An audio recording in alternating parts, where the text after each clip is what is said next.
Salutare! Vreau să vă prezint astăzi bateria care o am eu pe mașină pentru a face față trolierilor repetate în diverse situații. Este vorba despre un Optima Blue Top 55 A, 12 V, 765 cca curent de pornire. Este o baterie AGM, recomandată și pentru mașinile cu sistem Start and Stop. O baterie care nu are nevoie de întreținere, o putem monta în orice poziție.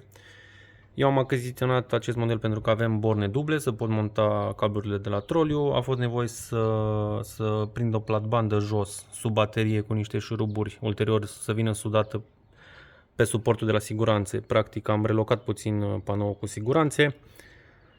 Am achiziționat această baterie în urmă cu 2 ani de zile aproximativ, foarte mulțumit de ea. Din păcate, în momentul de față, prețurile au luat-o puțin razna.